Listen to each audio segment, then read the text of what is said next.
All right, welcome back to another episode of the In Between Overs podcast. We're your host for the day's play. As always, I'm Taran. Okay, so we saw some fight back from India's batting.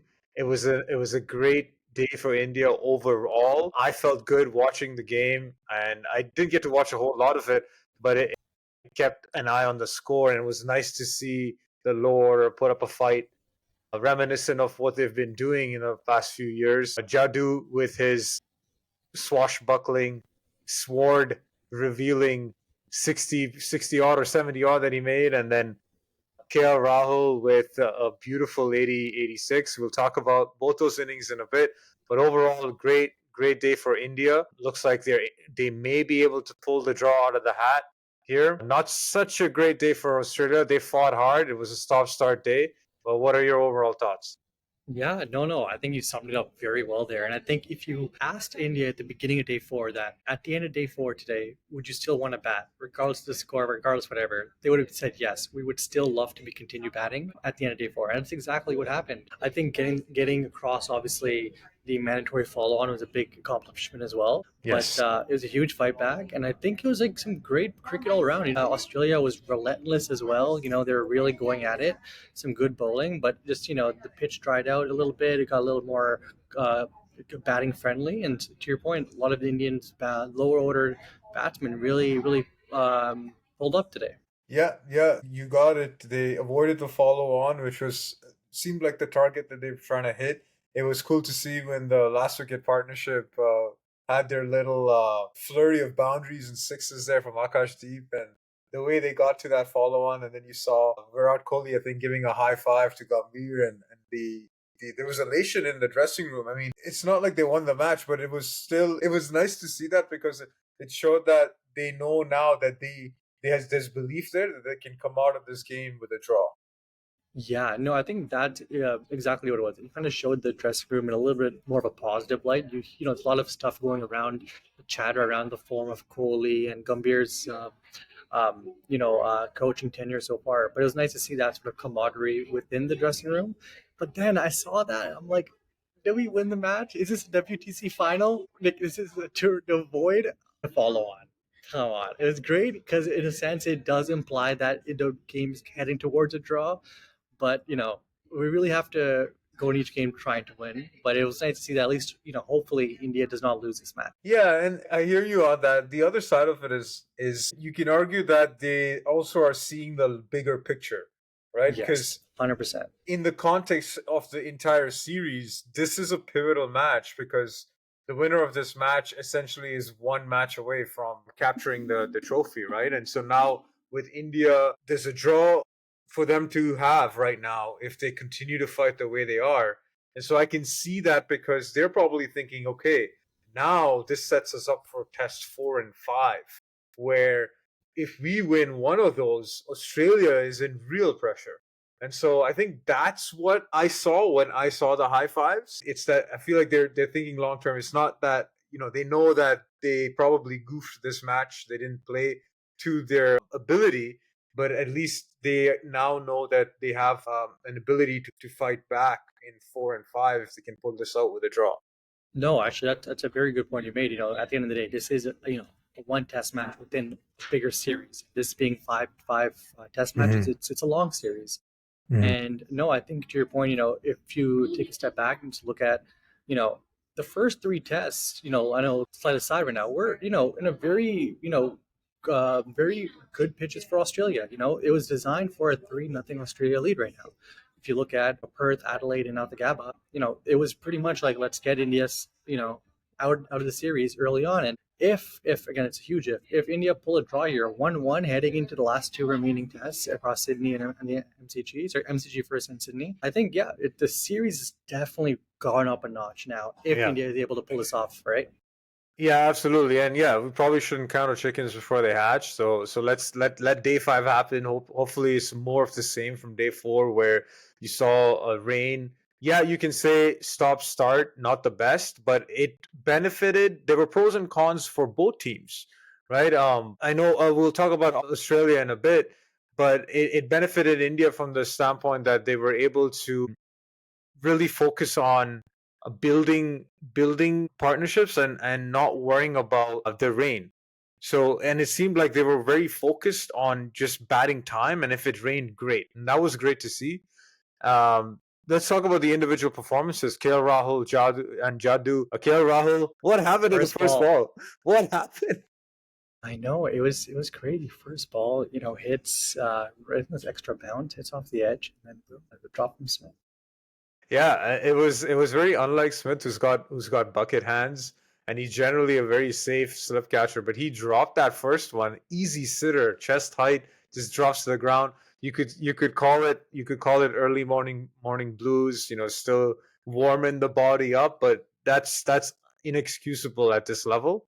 And then to see the catch that he takes to get KL Rahul out, how do you go from dropping a sitter to taking an absolute blinder? Yeah, I think catch of the series right now. It was incredible, and you saw that little anticipation, when he moved a bit to his right. Yes, Well, yes. that's experience right there, right? Yeah. Yeah, that's being intuitive. That's being warmed up enough that he was able to do it. But shout out to KL Rahul. He looked like the best batter on show for India. He really held the innings together, and he is one of the main reasons why India did not fold for 150 again. He held that one end. He really deserved a century. It was hard to see him go for that mid 80 score, and it took a fantastic catch to get him out. But he really deserved 100 there. My slog sweep almost came true, but it's okay. Great. I think to get to your point, that really glued India's innings and really, I think, gave them the belief to really bat time throughout the day. Yeah, yeah. Well, my slog sweep did not come true. Rohit Sharma went out early, but then we had Jaddu come in, and he sort of made up for that early dismissal with a pretty Jaddu-like innings. He looked really good. You wouldn't think that was his first innings of the series. Yeah, no, it looked like Jaddu of old sorts, and dare I say, the swords have finally come out. It was nice to see him, was it not? Yeah.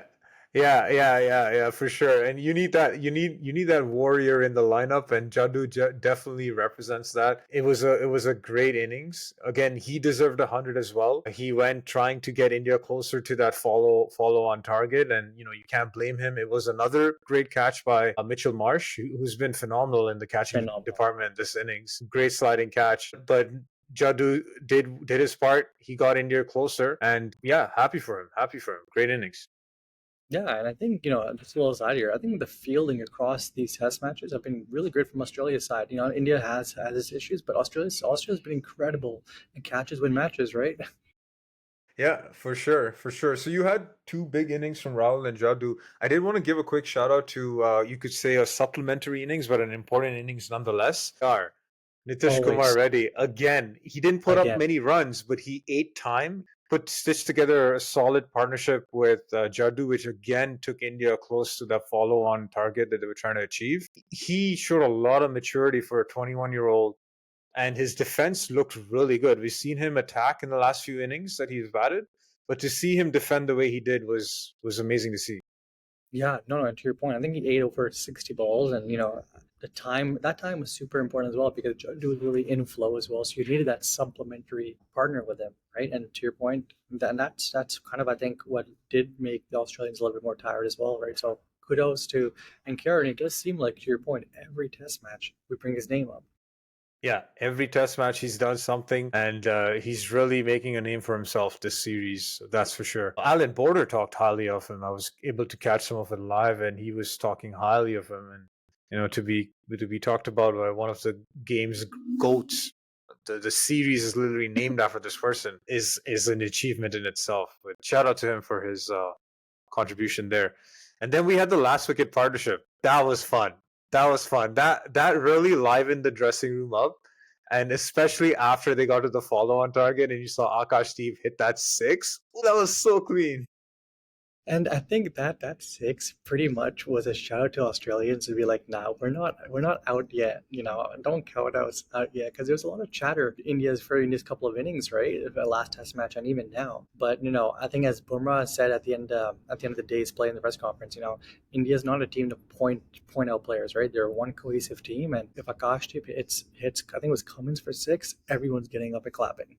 Yeah, and it wasn't it was a clean hit. Like he knocked the ball out the park there. It was beautiful, It was beautiful. funny. It was funny because I think 2 balls after that, they declared it was you couldn't see the leg Yeah, instead. yeah. Yeah, so India were helped, you could say, by an unfortunate incident where Josh Hazlewood was declared injured for not only the day but for the test and the series by the looks of it.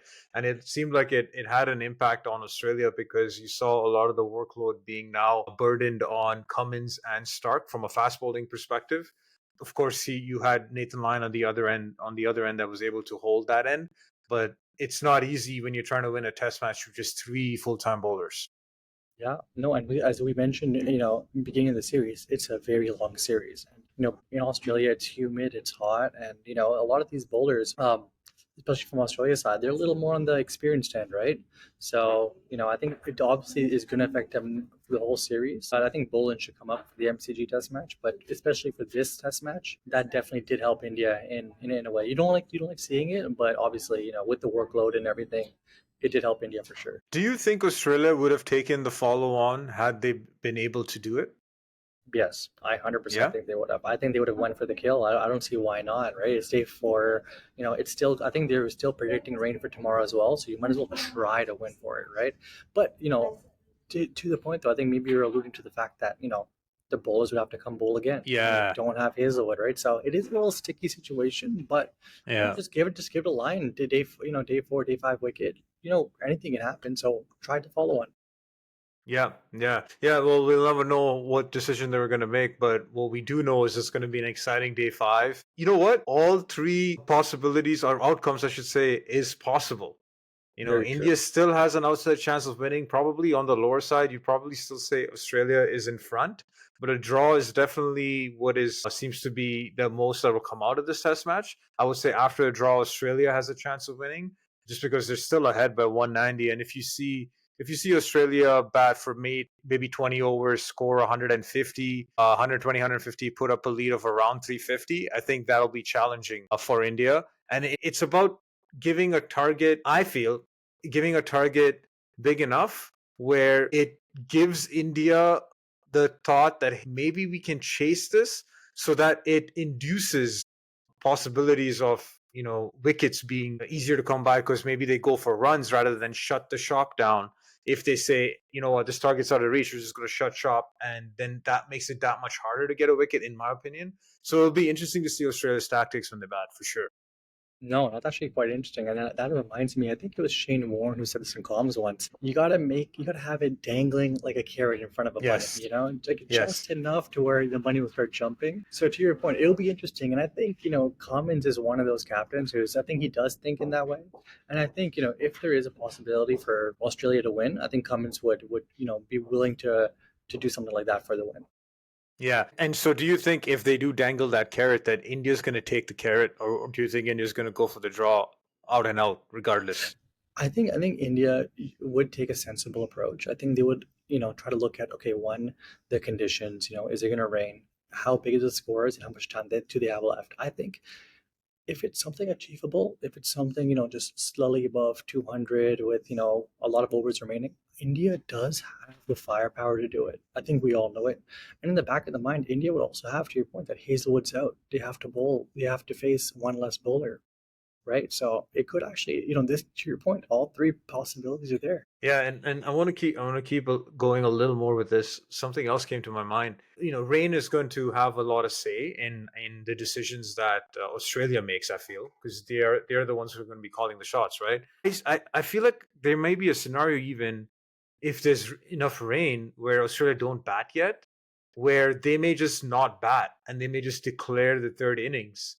Let's say if it got down to, I don't know, 20, 30 overs, and the lead's at what is let's say the lead, no, it's not done yet, but let's say the lead's at 175 and you have 20, 30 overs. Do you see a scenario where Australia just declares the third innings and just tries to get 10 wickets in 20, 30 overs? See that's a high risk, but a very high reward. It is, and I can see Cummins definitely, thinking about that.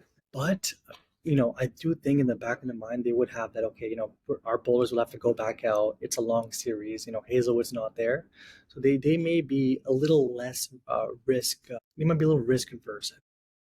Yeah. Well, it all depends on how early India gets out first. They still got to take that 10th wicket. Maybe we see a Bumrah 50 and a Akashdeep 100. I'm waiting for them to bat out the whole day. Lakshman and Dravid style walking Oh out. my God. Let's go. Let's go. Bat the whole day up. Jeez.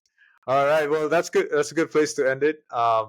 Slog sweep prediction for day 5? Man, this log sweep. Okay, I gotta think of something exciting. I think Akashdeep 50. I would love to see it. I would love to see it. Okay. You know what? I'm gonna go with you on that one. I could see him lust a few blows, get to. He's already halfway there, I think. Yeah. So lust a few blows, get to a 50, bring that lead down to let's say 150, 140, and then really put pressure on Australia to make something out of the match, because Australia will feel like the ones that if it comes out with a draw, they'll feel like they lost the match. Yes, exactly. My thoughts exactly. Awesome. All right. Well, good place to end it. We are so excited for day 5. We'll see you at the end of day 5. Until then, that stumps for today's play. Don't forget to like and subscribe.